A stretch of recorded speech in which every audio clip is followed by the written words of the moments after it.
বিশ্বাস করে না, ইসলাম সুরতাকে বিশ্বাস করে না। ওটা কাজ হলো শুক্রবার আমরা সবাই সমবেত হয়েছি। আমরা ধন্যবাদ জ্ঞাপন করি হাইলাকান্দি জেলা প্রশাসনকে আমাদেরকে সাহায্য করার জন্য।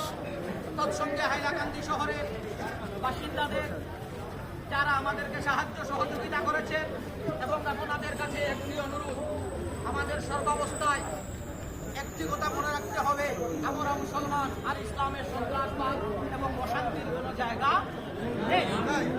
আমরা এভাবে চলবো যাতে সমাজে শান্তি সম্প্রীতি আমাদের দ্বারা বিঘ্নিত না হয়, এবং শান্তি সম্প্রীতি ও অটুট রাখতে আমরা সচেষ্ট হব। দ্বিতীয়ত, আজ শুক্রবার আমি সবার কাছে অনুরোধ করব, জুমার নামাজের পর আমাদের হাইলাকান্দি বড় মসজিদ, যেটাকে আমরা কাটারি মসজিদ বলে সবে চিনি, সেখানে জুমার নামাজের পর মিলাদ মাহফিল হবে, দোয়া হবে। আপনাদের সবার এখানে উপস্থিতি আমরা কামনা করছি।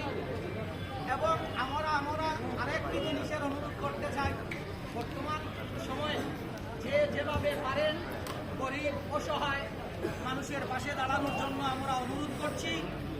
এবং আমাদের যে দেশ ভারতবর্ষের উন্নতিকল্পে, ভারতবর্ষের শান্তি রক্ষার্থে আমরা সব সময় সচেষ্ট থাকবো ইনশাআল্লাহ। আলহামদুলিল্লাহ।